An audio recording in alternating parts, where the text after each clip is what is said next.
오늘 하나님 말씀은 사무엘상 7장 3절부터 11절까지 봉독하겠습니다. 사무엘이 이스라엘 온 족속에게 말하여 이르되 만일 너희가 전심으로 여호와께 돌아오려거든 이방 신들과 아스다롯을 너희 중에서 제거하고 너희 마음을 여호와께로 향하여 그만을 섬기라. 그리하면 너희를 블레셋 사람의 손에서 건져내시리라. 이에 이스라엘 자손이 바알들과 아스다롯을 제거하고 여호와만 섬기니라. 사무엘이 이르되 온 이스라엘은 미스바로 모이라. 내가 너희를 위하여 여호와께 기도하리라 하매 그들이 미스바에 모여 물을 길어 여호와 앞에 붓고 그날 종일 금식하고 거기에서 이르되 우리가 여호와께 범죄하였나이다 하니라. 사무엘이 미스바에서 이스라엘 자손을 다스리니라. 이스라엘 자손이 미스바에 모였다 함을 블레셋 사람들이 듣고 그들의 방백들이 이스라엘을 치러 올라온지라. 이스라엘 자손들이 듣고 블레셋 사람들을 두려워하여 이스라엘 자손이 사무엘에게 이르되 당신은 우리를 위하여 우리 하나님 여호와께 쉬지 말고 부르짖어 우리를 블레셋 사람들의 손에서 구원하시게 하소서 하니 사무엘이 젖먹는 어린 양 하나를 가져다가 온전한 번제를 여호와께 드리고 이스라엘을 위하여 여호와께 부르짖음에 여호와께서 응답하셨더라. 사무엘이 번제를 드릴 때에 블레셋 사람이 이스라엘과 싸우려고 가까이 오매 그날에 여호와께서 블레셋 사람에게 큰 우레를 발하여 그들을 어지럽게 하시니 그들이 이스라엘 앞에 패한지라. 이스라엘 사람들이 미스바에서 나가서 블레셋 사람들을 추격하여 벳갈 아래에 이르기까지 쳤더라. 아멘.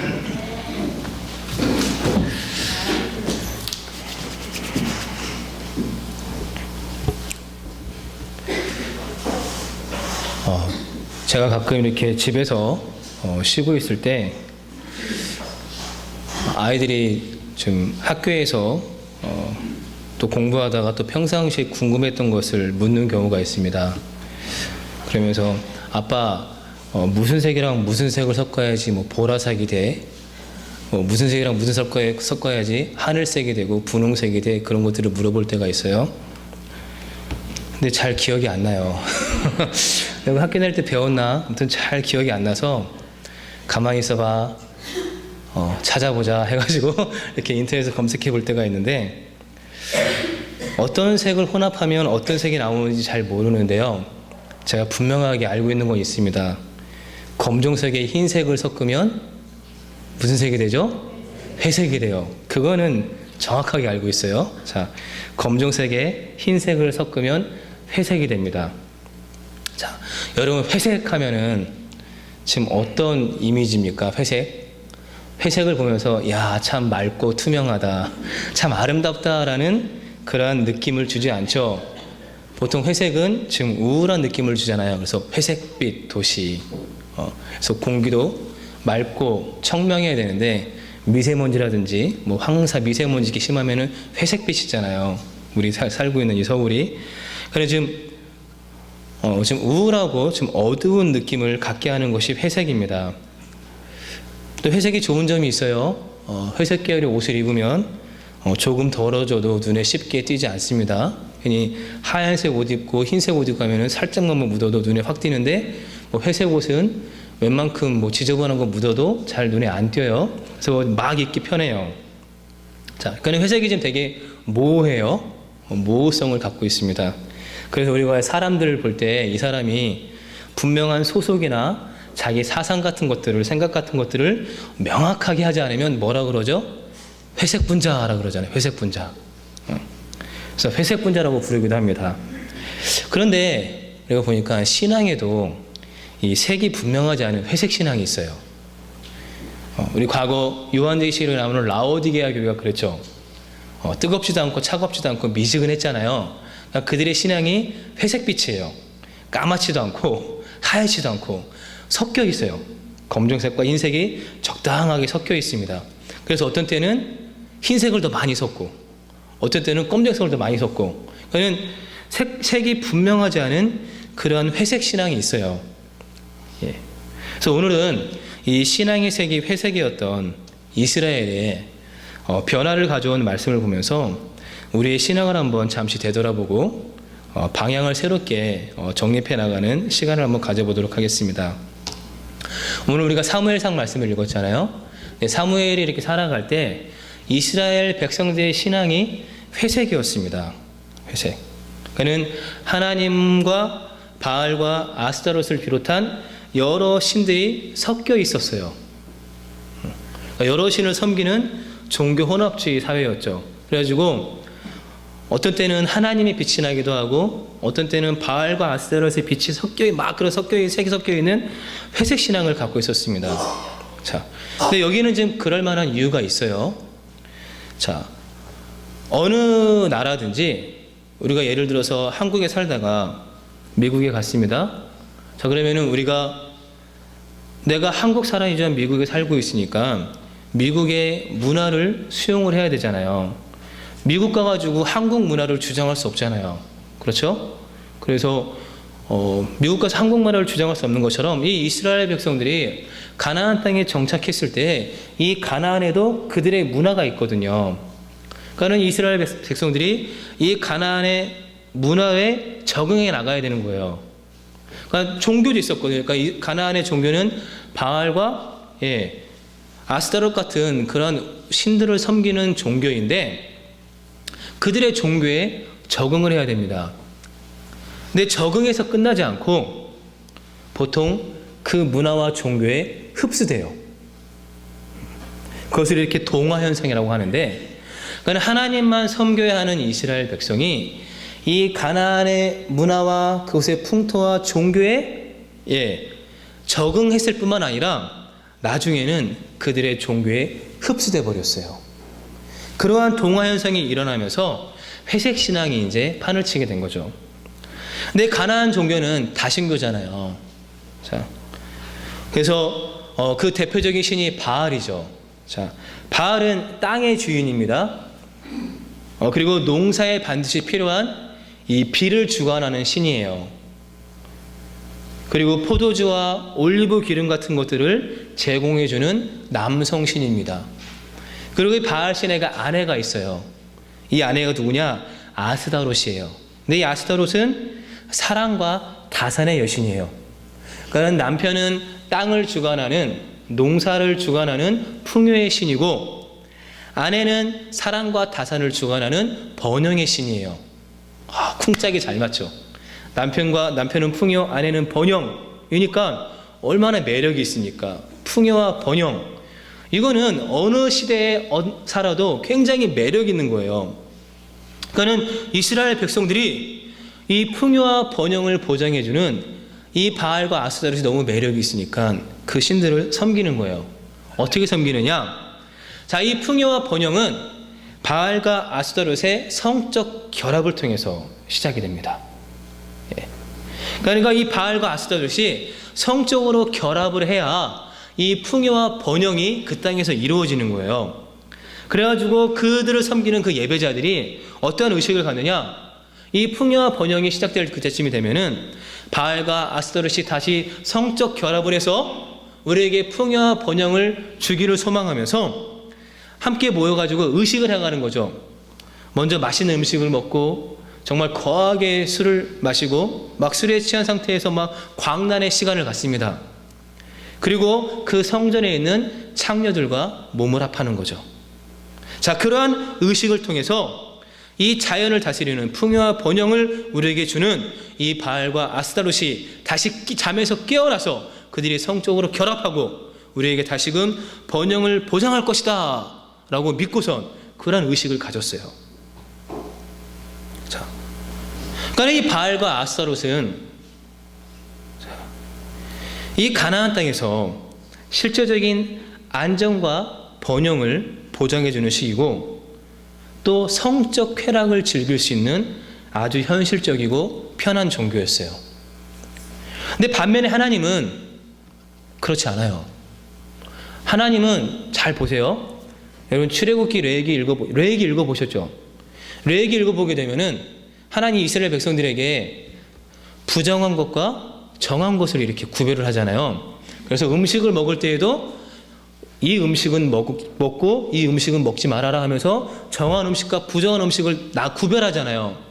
그리고 또 부부간에 잠자리를 할 때에도 이런 경우에는 동침하지 말고, 또 이런 경우에는 사람이 부정한 사람이 되었으니까 그 사람이 깨끗해졌다라고 정결했다라고 선포를 받기 전까지는 공동체에 속하지도 못하는 굉장히 까다로운 신이에요.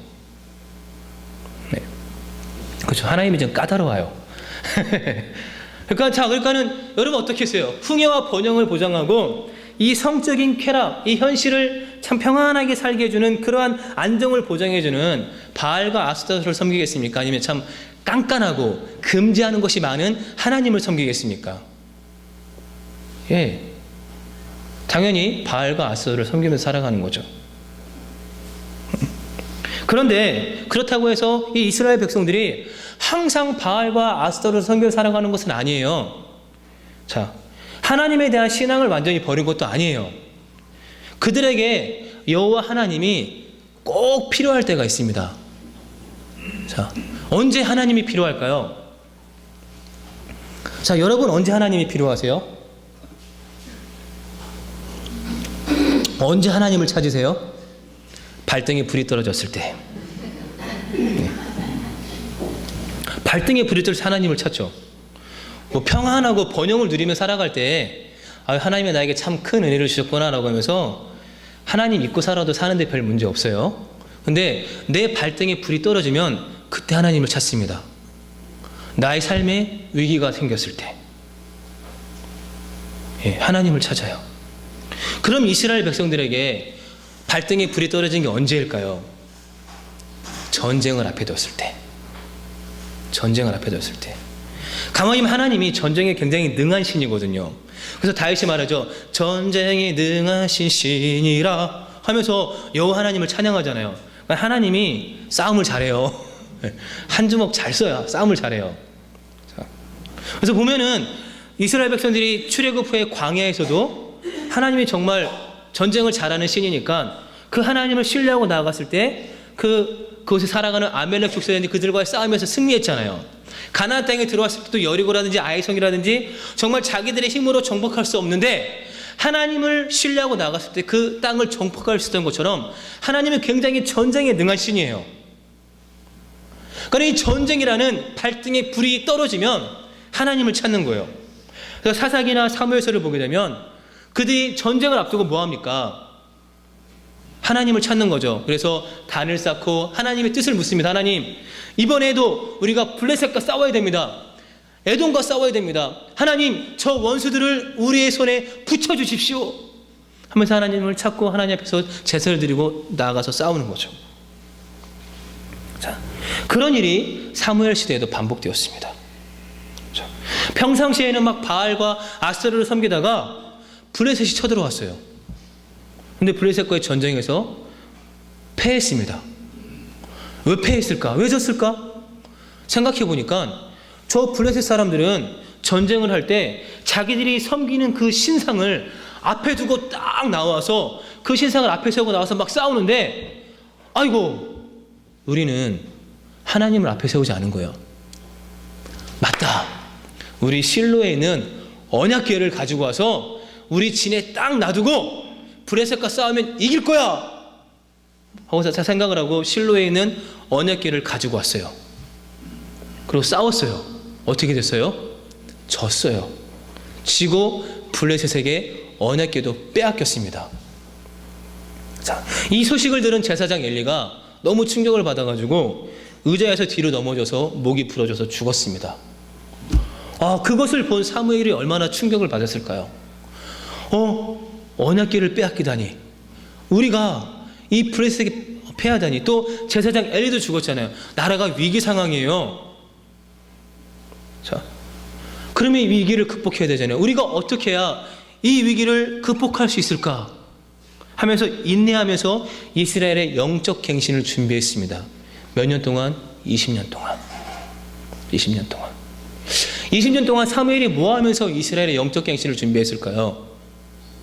제가 봤을 때는 기도예요. 기도. 자, 여러분 사무엘에 남긴 명언이 있죠? 무슨 명언을 남겼죠? 내가 여호와 하나님 앞에서 기도를 쉬는 죄를 범하지 않겠다라는 명언을 남겼죠. 그러니까 그 말을 보았을 때 사무엘은 20년 동안 이스라엘의 영적 갱신을 위해서 하나님 앞에서 고독한 기도에 영적 투쟁을 했습니다. 그러면서 하나님의 능력과 지혜를 덧입는 법을 배웠고 또 응답받는 기도의 사람으로 성장했어요. 그리고 하나님의 때가 되었을 때 어떠한 때냐? 이스라엘 백성들이 자기들의 잘못을 깨닫고 하나님께 구원을 요청했을 때 그때 사무엘이 이스라엘 백성들에게 자기가 지금까지 20년 동안 기도하면서 준비해왔고 우리가 어떻게 해야 구원을 받고 하나님께 나아갈 수 있을까라는 그 사실을 깨달은 후에 사무엘이 백성들에게 요구하는 거예요. 무엇을 요구하느냐? 오늘 본문 3절 말씀을 보도록 하겠습니다.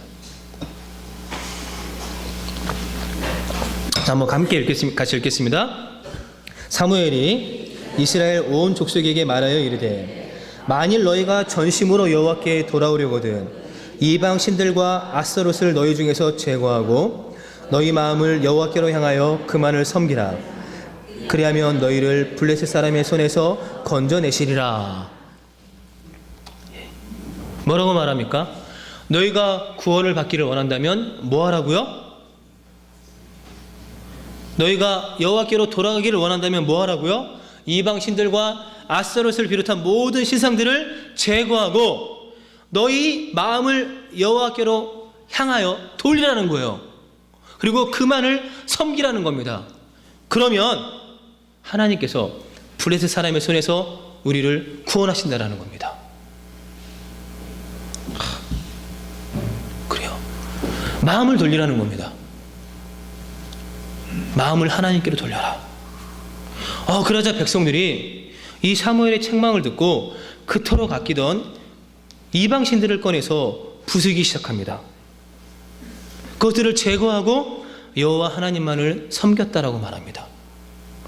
그런데 그때 그들에게 위기가 생겨요. 어떠한 위기가 생기느냐? 여기에서 끝나면 안 돼요. 하나님만을 섬기는 것이 아니라 더 큰 종교개혁, 영적 갱신이 일어나야 돼요. 그래서 사무엘이 백성들을 미스바로 불러 모으고 그곳에서 단을 쌓고 여호와 하나님 앞에서 구원을 위해 기도하고 정말 자신들의 죄를 회개하고 자신들의 영적 갱신은 종교개혁을 일으킵니다. 그런데 그때 호시탐탐 이스라엘을 노리고 있던 블레셋이 쳐들어오는 거예요. 지금만큼 좋은 때가 어디 있습니까? 백성들이 미스바에 모여 있잖아요. 그럼 미스바만 쳐들어가서 이스라엘 백성들을 전멸시키면 그 땅을 자기들이 차지할 수 있잖아요. 그래서 군인들, 병사들을 일으켜서 딱 쳐들어옵니다. 그런데 이스라엘들은 지금 블레셋과 싸울 수가 없어요. 싸우면 져요. 얼마나 두렵겠습니까? 그래서 사무엘에게 부탁을 합니다. 우리를 위해서 기도해 주십시오. 사무엘님, 우리를 위해서 기도해. 지금 블레셋이 쳐들어오고 있습니다. 큰일 났습니다. 우리를 위해서 하나님께 기도해 주십시오라고 부탁을 하자 사무엘이 어린 양을 번제를 드리고 이스라엘을 위하여 간절히 기도합니다. 자, 그럼 어떻게 되었을까요? 10절 한번 읽어보겠습니다. 10절 한번 읽겠습니다. 사무엘이 번제를 드릴 때 블레셋 사람이 이스라엘과 싸우려고 가까이 오매 그날에 여호와께서 블레셋 사람에게 큰 우레를 발하여 그들을 어지럽게 하시니 그들이 이스라엘 앞에서 패한지라. 사무엘이 이스라엘의 구원을 위해서 하나님께 기도하자 하나님께서 하늘에서 큰 우레를 발하셔서 블레셋을 어지럽게 했습니다. 그 이스라엘 앞에서 패했어요. 그러니까 사무엘을 통해 하나님께서 이스라엘의 종교적 혼합 요소를 제거하고 그들이 하나님을 섬기는 신앙을 회복하게 되었을 때 하나님께서 이스라엘 백성이 보는 앞에서 친히 블레셋에게 큰 은혜를 퍼부으셔서 승리의 기쁨을 맛보게 하셨습니다. 그래요. 여러분, 우리가 하나님의 은혜를 경험하려면, 하나님께서 우리에게 주시는 큰 승리를 경험하려면 우리 안에 있는 혼합 종교, 회색 신앙을, 회색 빛을 제거해야 됩니다. 여러분, 교회는 세속 문화, 혼합 종교의 바람에서 벗어나 있는 무풍지대가 아니에요. 우리가 살아가고 있는 이 사회는 여전히 혼합 종교와 세속 문화가 뒤섞여 있습니다. 자, 우리가 기독교인이지만 하나님을 섬긴다고 말하지만 우리의 삶을 한번 돌아보세요. 섞여 있잖아요. 회색빛이 많이 우리에게 섞여 있잖아요. 그래서 야고보는 말합니다. 고난을 겪고 있는 그들에게 자기를 지켜서 세속에 물들지 않게 하십시오라고 말합니다. 자, 그럼 우리가 세속에 물들지 않으면 어떻게 해야 될까요? 라는 거죠.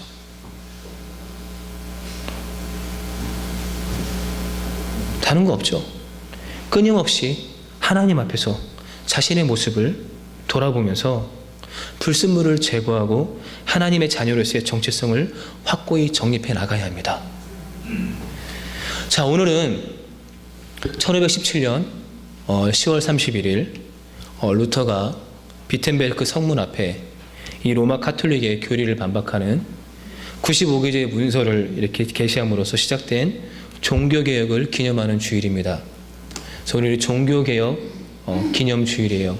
또 올해는 특별히 500주년입니다. 1517년, 올해가 2017년이죠. 500년이 되는 해여서 곳곳에서 이 종교개혁을 기념하는 세미나와 전시회 같은 것들이 진행되고 있습니다. 그런데 이 루터가 이 95개제의 반박문을 붙이기 전에도 참 곳곳에서 이 종교개혁의 기초를 놓았던 이들이 있습니다. 프랑스에서는 피에로 발드라는 사람이, 이탈리아에서는 지롤라모 사볼라루라는 사람이, 영국에서는 존 위클리프가, 체코에서는 얀 후스가, 이 루터가 95개제 반박문을 붙이기 전에 이 로마 카톨릭의 부패와 세속화된 그 죄악된 모습들을 지적하면서 종교의 개혁의 그 시발점을 시작한 사람들입니다. 그 중에 가장 선두에 서 있는 사람이 종교개혁의 새벽별이라 불리는 존 위클리프입니다. 우리가 루터에 대해서는 많이 들어봐서 알 텐데 이 존 위클리프에 대해서는 많이 못 들어보셨을 거예요.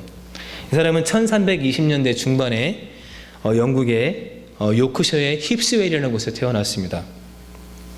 그러다가 이제 1361년 한 40살이 되었을 때 링컨셔주의 필링햄 교구와 이 브리스톨 인근 오스트의 그 교구를 맡는 성직을 겸했어요.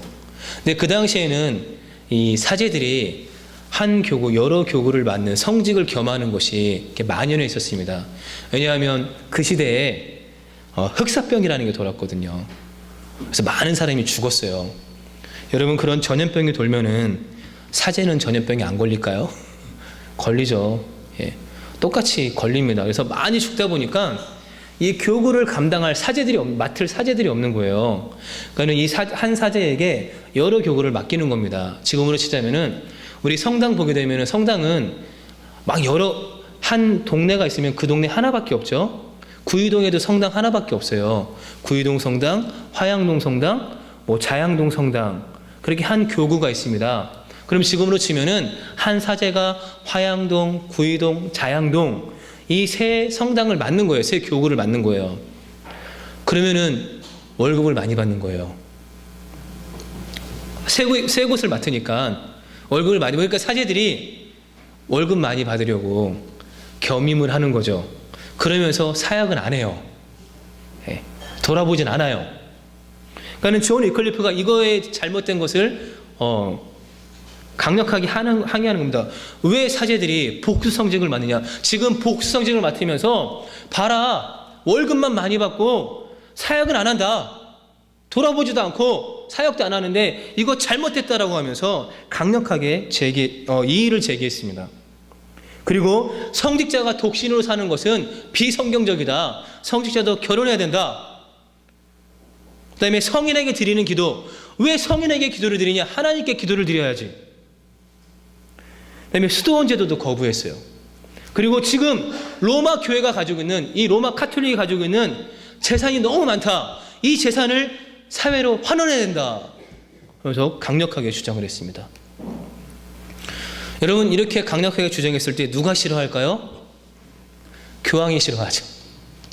교황이 싫어하죠. 자기 재산을, 이 로마 교황청의 재산을, 이 로마 카톨릭의 재산을 사회로 환원시키라니 이 정신 나간 놈을 봤나 해가지고 이 잔 위클리프를 정죄해요.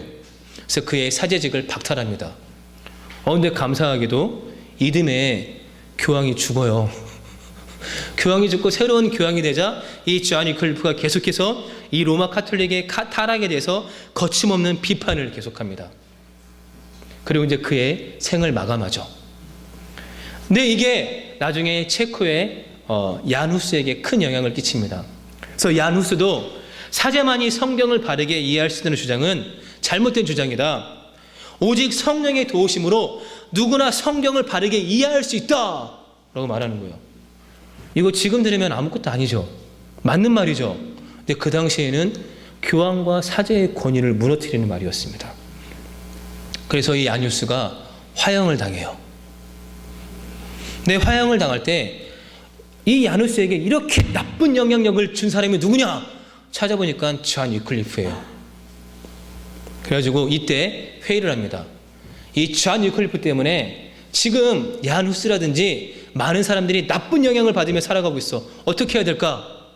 그래, 우리 할 수 있다면 그의 시신과 뼈를 골라내어서 다른 곳에 던져버리자 라고 회의를 합니다. 그리고 그 13년 뒤인 1428년에 이 잔 위클리프의 무덤을 파헤쳐서 그의 유해를 화형시키고 그 유골을 스위프트 강에 뿌려버려요.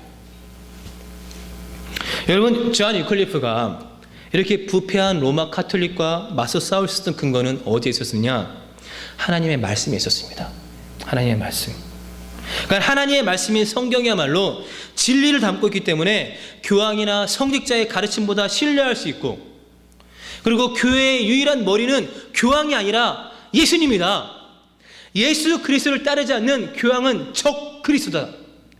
참된 교회는 건물과 조직을 의미하는 것이 아니라 참된 그리스도인들의 모임이다 라고 외쳤어요.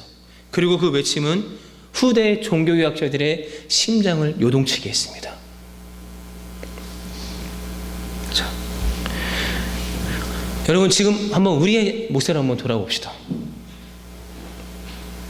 혹시 사무엘 시대 이스라엘 백성처럼 회색 신앙의 모습으로 살아가고 있지는 않습니까?